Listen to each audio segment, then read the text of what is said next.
All right, great. Thank you so much, guys, for having me here. I'm great. I'm very happy to be able to share this information with you all. Hoping that this will be able to be some beneficial information for you to either get assistance from our program, or if you're in another school district, at least you will be able to get the information, as every district does have a homeless education program. Of course, at the end, if you have any questions, feel free to ask, but I'll go ahead and get started. So first, let's start with our vision. Our vision is to empower and encourage confidence, inspiration, independence, and stability with every homeless child and youth in Dallas ISD. We provide strategic advocacy of services that inspire confidence, create opportunities, and establishes stability for all Dallas ISD children and youth in transition in order for them to be successful in school. So what we do is once we make contact with families, we try our best to make individualized conversations with them and have conversations with them centered around their situations so that we can be able to either direct them to additional resources within the district or outside the district. And we also try to assist with basic needs. So how do we do that?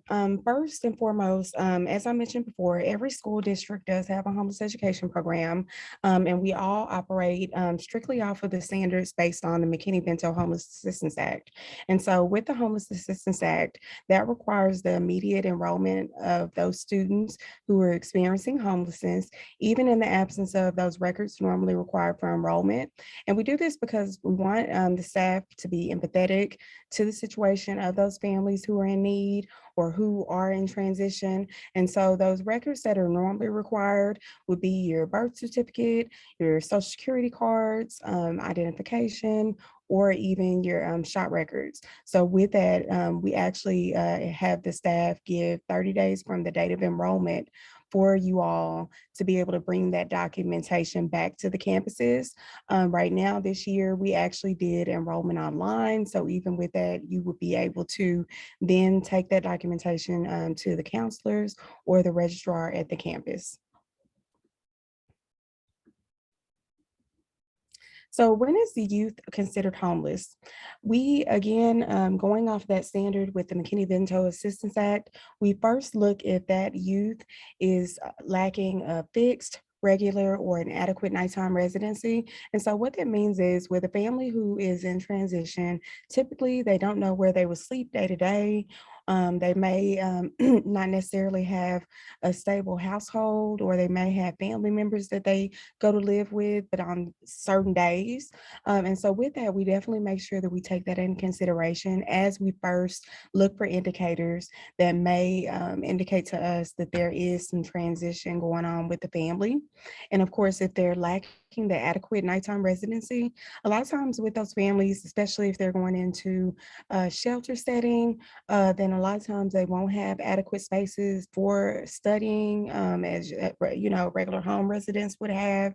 It may be more of a public setting. And so with that, as far as our services and what we provide, we try our best to make sure that, again, once we make contact with you all, that we try to be realistic based on your circumstances and realistic based on what that arrangement looks like, so that we can give you all the needs or the basic needs that you need so that child can at least be comfortable while you go through your transitional situation.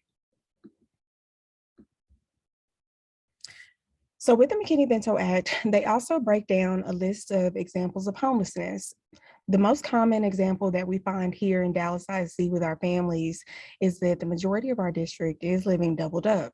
With that doubled up arrangement, what that looks like is that's the family member who may leave their permanent residence due to a loss of housing, due to losing their jobs, and they move in with another family, a family member or a friend, temporarily until they find some other stable housing.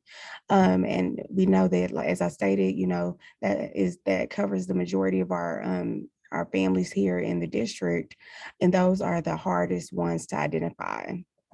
We also know that families can also be living in hotels. We have quite a few families living in hotels that are closer to some of the campuses. And again, with those, we try our best to make sure that throughout the year, we spend as much time providing outreach in those locations as possible so that we can make contact with those families and make sure that they are aware of what support they have on their campuses, even though they are residing in a hotel. Also, we have a large number of families who live in emergency or transitional housing programs. And even though transitional housing programs do last a little longer than 45-day timeframes, which are typically given at emergency shelters, we know that even though it is a transitional housing program, it is still a temporary arrangement. And so with that, we want to make sure that as those families transition from an emergency shelter into transitional housing programs or vice versa. We want to make sure that, again, they know that they're connected. They can get themselves identified through our program. And then that way, as they transition between those two situations, then we are transitioning with them as well. We also know that a lot of those families, based on these three definitions, we know that a lot of our families will shift between all of these different definitions throughout the year. And so with that, the nice thing about that is that once you all identify yourselves as living in one of these temporary arrangements, you only have to identify yourselves once. So with that, you don't necessarily have to go back to the campuses and update them of any changes. You never are supposed to share any leases, of course, because your name probably is not on a lease. So all those additional requirements that you normally would find would be required during enrollment. Again, we try to be sensitive to knowing that you all are transitioning. And so with that, just note that, again, if you are moving between these three definitions of homelessness, we do not require that you form the staff at the campuses, but we will make contact with you and make sure that through your transition, we're transitioning with you. We also know that in addition to all these different living arrangements, we also have a huge number of families that are also living in abandoned buildings or cars. Typically, we do see a lot of people who live in these different situations a lot of times are either waiting for housing, they're waiting on a housing deadline to come up for them to move into a more permanent residency, or there may not be any availability in an emergency shelter. But just note that if you ever are in a situation like this, then we are here for you. And would like to first and foremost, before we help you with basic needs, make your safety a top priority. And so with that top priority, we make sure that we do provide you lists of shelters that you can be able to look into if you are living in an abandoned building or a car. So what are your rights if you or your student is experiencing homelessness? We first know that it's our role here in the district to make sure that we provide as many services as we can that are barriers, such as transportation, so that again, that child is able to get back and forth to school.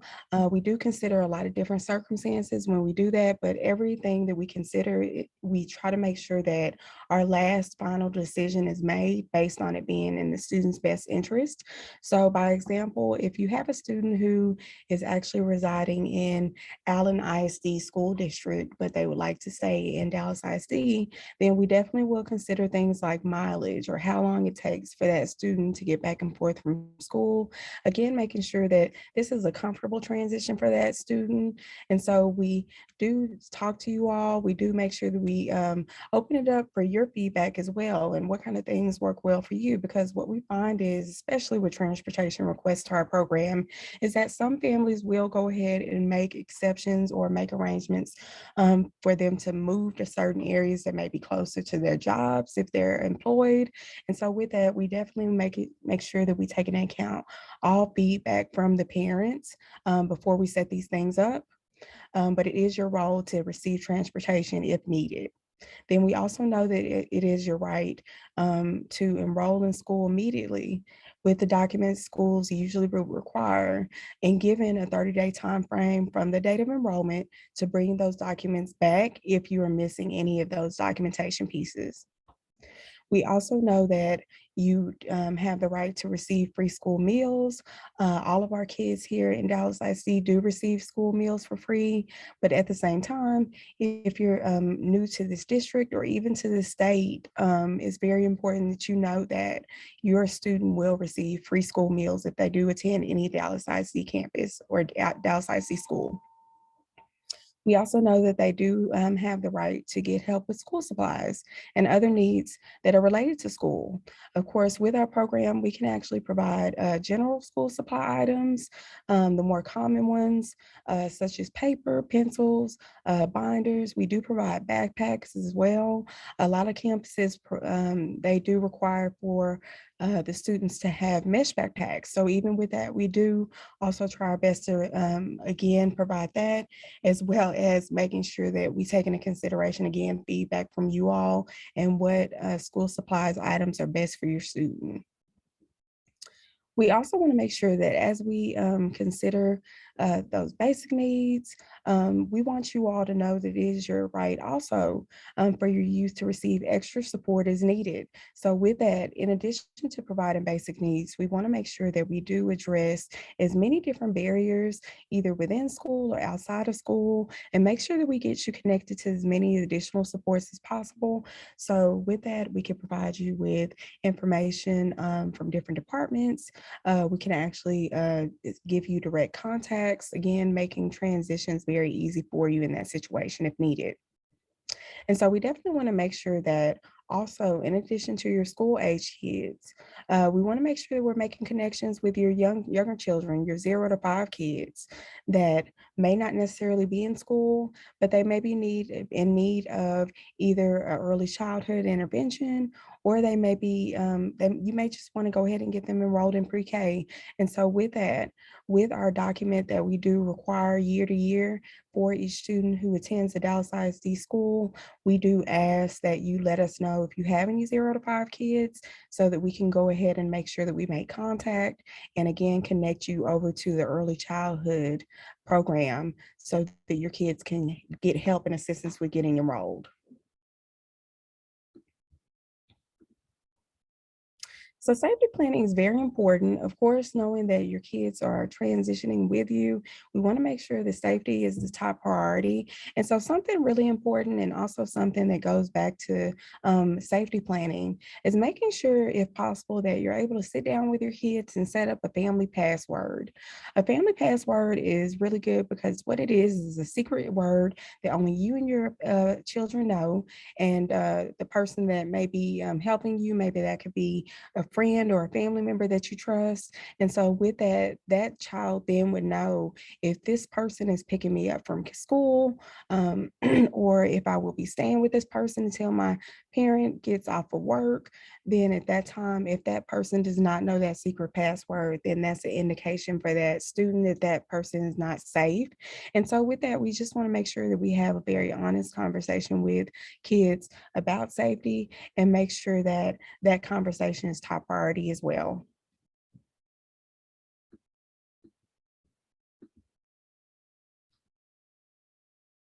So depending on your living arrangement, we know that sometimes stability can be very difficult to gain, especially if you're sharing a house with other family members or other friends. You may not have a lot of privacy that would allow you to do certain things. But with that, we just wanted to be able to share with you a couple of ways that you can give your child that stability or that level of comfort, knowing that that you are still putting education as a top priority and that you still care about their day to day. So the first thing is making sure that you establish some type of regular routine with them on a nightly basis. That could be reading their favorite book to them, or it could just be asking them about their day in general during dinner. And so with that, it's very important again to make sure you make those connections because you want your child to be also emotionally safe through this transition and know that they have you to also talk to, even though you have a lot of other things going on that may prevent you from giving your full attention to your kids. But definitely for sure, we want to make sure that you're taking time to connect with your child every day. Then also making sure that you stay connected to our program if you are going through a situation of homelessness, or making sure that you're connected to your campus.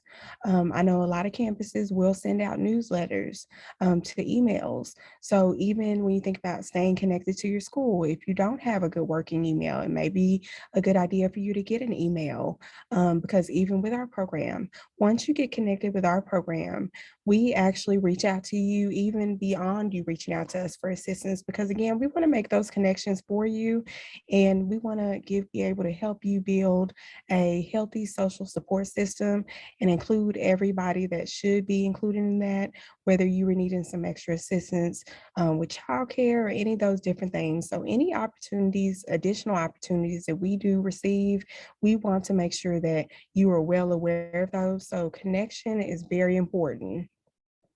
Then also making sure that you talk to your children about the situation itself, and making sure that, of course, this is done on a child appropriate level, and making sure it's age appropriate for that child, and with what the conversation has included in that conversation. But we definitely want you to be able to have a open open conversation with them just in general about any moves that may occur, even if they are not going to be at the school that you provide, that you send them to, for a long period of time. It's really important for you to share pieces of information with children like that. So that way, if something does change abruptly, then it is not something that disturbs their peace, or their comfort. And you definitely want to make sure that at the end of the day, you are aware, and I'm sure a lot of you parents already know this, but that you are aware that you are that model, you are that number one model. And so with that, you want to make sure that you're giving consistency, you're making sure that you're modeling consistent, clear rules, and that you're making smart decisions about what you do day to day. And again, bringing up safety, making sure that you talk to your kids about unsafe situations, or if different things happen to them, how they should react to that in a safe manner. So even if you want to talk to your kids about inappropriate touch, good touch, bad touch, or even how to identify adults that are not people that you should trust, or even being able to talk to them about their safe word, again, is really important when you think about making sure that you provide consistency and stability. So, as mentioned before, in addition to assisting with basic needs and materials, we can also help with transportation. And so, with transportation, we help with that in two different ways. We can actually help with that with the in district students who are still residing within the school district of Dallas IC. We could actually help you with bus passes if you're living more than 2 miles away from your campuses. So, with that, if you know that you are living more than 2 miles from your campuses and maybe something has changed, maybe you just lost your car, then making sure that you make contact with counselors or community liaisons on the campuses so they can be able to connect you to us is a great start.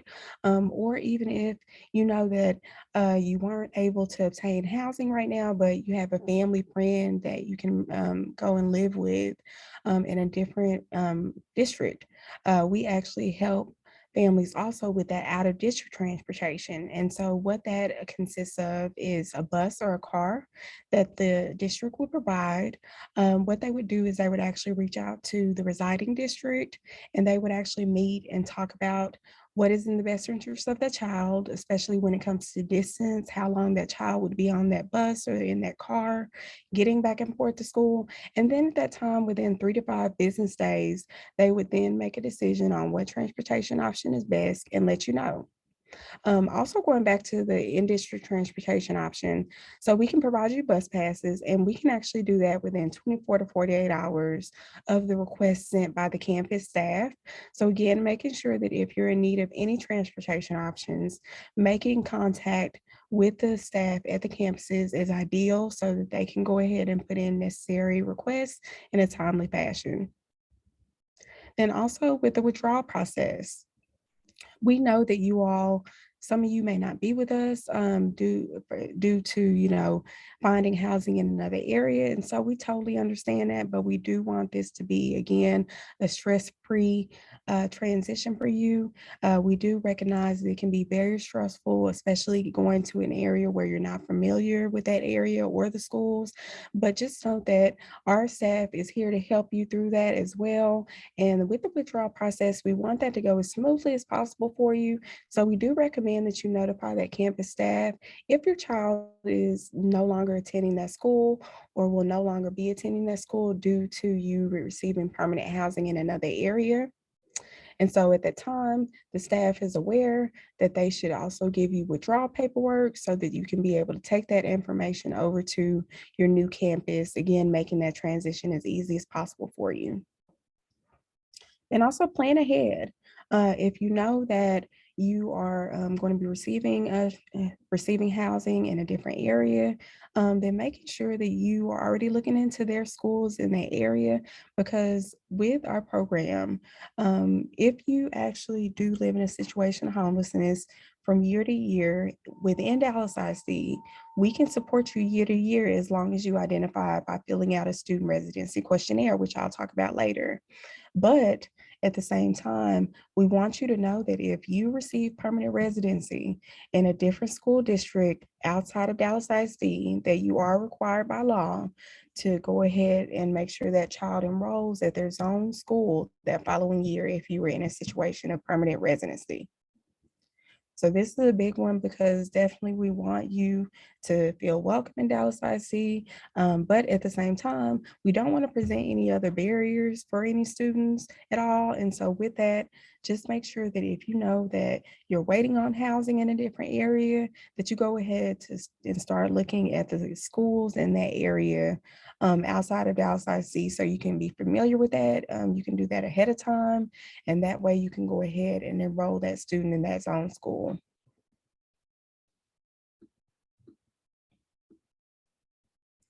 So with our program, we actually have a lot of ways you can self-identify.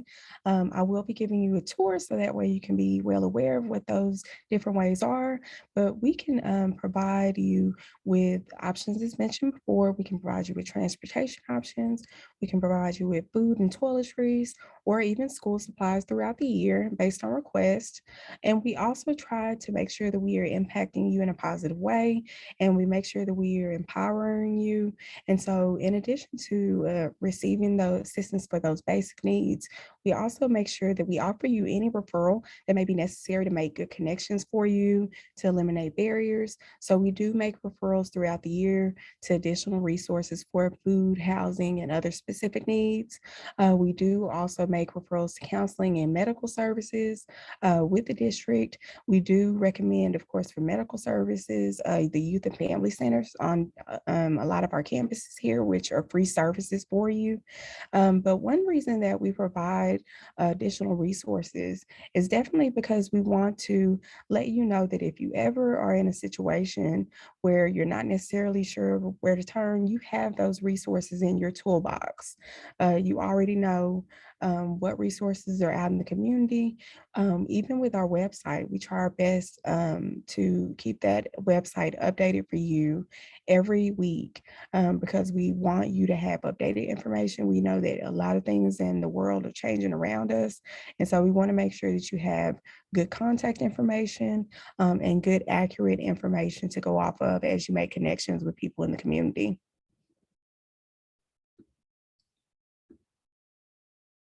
So, if you are going through a situation of homelessness, we are here to help you.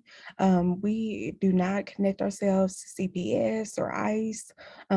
We literally are here to be able to help you. And so, if you have any concerns or if you're really not sure if you are living in that situation, or you even just want to give us a compliment about some services that we previously helped you with, we do have a Let's Talk application, which is a 24-hour tool on our website. I will show you today how to get to that. So that way you can be able to go in there and receive information back to us within 24 to 48 hours of your request so that you can be able to get information and make necessary moves as you need to. We also know that, of course, if you know someone who's experiencing homelessness, in addition to the ongoing resources that we have on our website, it's always nice for you to keep that homeless crisis hotline number available, because even with them, with shelters do change every day and their numbers do change every day. And so with that, a homeless crisis hotline, they would have more updated information from those agencies. So we are actually a team of four. And so with our team of four, this is our contact information. So I would recommend, if you're able to, you can take a picture of this, because we want to hear from you and we want to be able to help you throughout the year. So even with myself, again, my name is Sakia Johnson. I am a coordinator with that program. You can actually call me directly, or you can reach out to us at our main line, 972 or you can reach out to us through email if that's more convenient for you, at homelesseducation@dallasidc.org. Also, we know that at times when you're going through transition, we know that it can be very difficult to ask people for help, because you don't want to look like you're being a bother, or that you're being needy. But at the end of the day, a situation of homelessness or going through some type of transition can happen to anybody. It can happen to any of us. And so, with that, we just want you to know that we are here for you. And we know that sometimes strength comes in knowing that you are not alone, and you are not alone. Of course, there's been a lot of people who probably have went through similar situations and have gotten out of it and are grateful for all the assistance that they received. I hear a lot of times also people, if they would have made different decisions and choices, if they were well aware of the different resources that were available. So we know self-care is critical. And so we want you to have someone that you can trust to be able to connect with and ask for resources in a non-judgmental environment. And so it's okay to ask for help. So in any time that you think that either your situation has changed, or you want some information in general, because again, we know that we have just as many at-risk families as we do homeless families here in the district. We want to be a help to you. So again, you can reach out to us through our website with our Let's Talk app that I'll be showing you, or even reaching out to us through our phone number as well. You can also follow us on social media sites. This month is actually National Youth Homeless Awareness Month. And so, even with us this month, we will be present at a lot of different campuses and providing outreach, where we're providing tables and opportunities to make direct contact with you all, so that you can be able to get identified and also get the assistance you need in a timely fashion. So, please follow us on Facebook, follow us on Twitter, and we also have an Instagram. And if you're having any trouble connecting with us on those sites and you want to be connected with us, again, give us a call and we will go ahead and make sure you have information so you can stay connected with us. All right, so what I will do is go ahead and shift over to our website so that you can go ahead and see that. So as mentioned in the presentation, we do have a Let's Talk platform that you guys have 24-hour access to. And so once you go to our website, you would actually go to the district website at www.dallasidc.org. If you go into the departments link, then you can then scroll down to the Homeless Education Program tab. And once you get into that, this is actually what you see. And so on the side here, this is where our Let's Talk application is. And so if you look in here, we've already provided a place for you to put your message, your subject, let us know if this is a question, if it's a concern, compliment. You can also let us know who you are, because we also have staff or even community members that would like to reach out to us and ask more information about our program as well. We also do provide a place where you can put your phone number or get email so that we can get back to you in a timely fashion also. And so when you also think about empowering yourself and keeping yourselves encouraged, what we have done with this website is that we have went into our website and provided as many resources that you all can tap into and get yourselves also if you're not able to make connections with us. And so something that I'd like to point out to you, a couple of places I'd like to point out to you is definitely the emergency resources and information section. And so with the emergency resources and information section, if you scroll through this, we actually have categorized lists of resources that are ongoing, that we have verified, and that all have clickable links to their websites. So with that, I would definitely recommend after today, you can go into our website and look through these. As you saw, I expanded all, but you can definitely go into any specific ones that you're in need of and just get that information if you're needing that. And then we also have a student and parent resource section for you also after the emergency resources and information tab. And so with the student and parent resources section, again, this is another link that is just for you and to build education around your situation and what you should do next. And so with that, we actually have a list of our drop-in centers, which drop-in centers are satellite locations throughout the district, primarily within the high schools, where your kids who go to those campuses can have someone safe that they can talk to on the campus, that they can actually request items from. A lot of these campuses also do have ongoing pantries as well. And so again, what we provided for you is a way for you to stay connected. So we provided their name, their number, their role, and we've also made these clickable again, so you're able to send them direct emails and they will get back to you within 24 to 48 hours so that again, they can get your kids connected to those opportunities. In the drop-in centers, what we do is we actually use those drop-in centers to be able to provide breakfast to those students if it's during the morning time, or even be able to provide ongoing presentations for opportunities that could benefit students after high school or even benefit families within. And so we actually provide presentations from presenters either within the district or outside the district to come to our campuses and talk about some great information and opportunities. Then we also have a Dallas ISD resources section because we know that as you go through a situation of homelessness, you also will be hit with different underlying issues. And so with that, we want to again make your navigation through our website as easy as possible. And so we have connected you here to all of the ongoing resources that are related to student advocacy or even additional support through the district. We've also offered a student corner for you.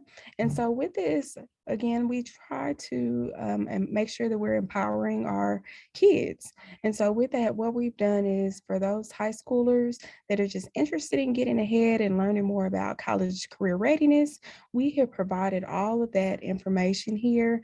We also provide scholarship opportunities as we get that information. We also offer opportunities for kids and students who don't necessarily want to go to college, but they want to go to more of a vocational school.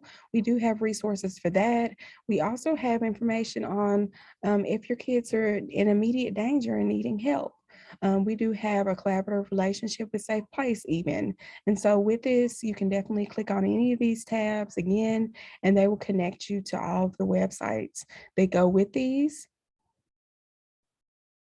And then we also offer a parent corner. Again, building on your knowledge around your situation and what your rights are. And so with that, we want you to be very knowledgeable about your rights in these different situations, again, which we know are very common when you think about a person who's going through homelessness, such as attendance issues, or even issues with emergencies. We want you again to be empowered and know exactly where you need to look to get the additional help within the district or even outside the district. And so something else we did was we offered self-enrichment videos. We also have offered some COVID-19 resources for you also. So again, building on your knowledge around COVID-19. And so in addition to this as well, if you ever forget who or how to contact us, at the bottom here, we have also provided you a contact us section. And so with this, you can expand all, and it will give you information about our HEP program. It will also give you our vision, our mission. It'll even tell you in general, again, what we offer information to, and also who our contacts are in our department, as well as our main line.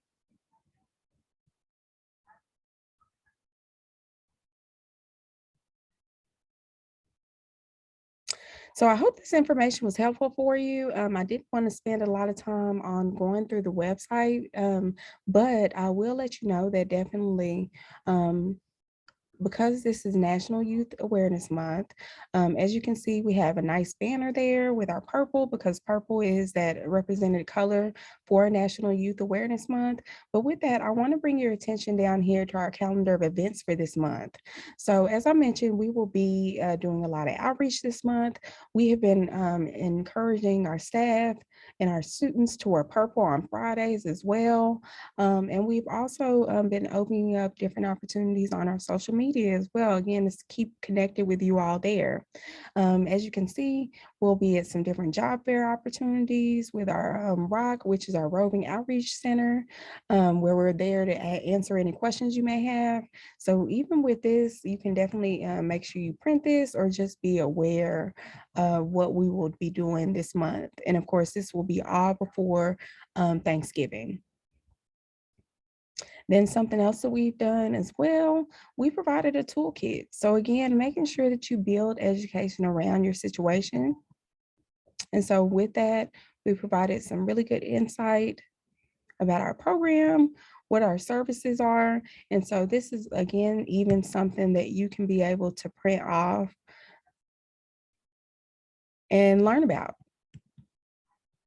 So we're really excited about this month. We hope that this month impacts a lot of families in a positive way, or even lets them know about support that they otherwise would not know about. And so it's okay to ask for help. We know that it can be difficult. We know that sometimes you don't necessarily know where to turn, but as a department, we take pride in what we do. We love what we do. We love helping families get the resources and make the connections that they need to. So please, please, please don't hesitate to reach out to us. Like I tell people all the time, especially when they call me directly, there is not a such thing as a stupid question. I think that asking questions are giving you the information you need, whether it's right or wrong. But with that, please make sure that you utilize our website, in addition to making connections with your campus staff as well. So what I will do now, if I'm able to, I will go ahead and open it up for questions. So does anyone have any questions? I see some things in the chat. Thank you so much. I'm glad that it was great information for you. And please, if you're going through that situation, or you know someone who is going through this situation and they need some help, or they have some questions and don't necessarily know where to turn, please, please, please tell them to give us a call. Any other questions from anybody else?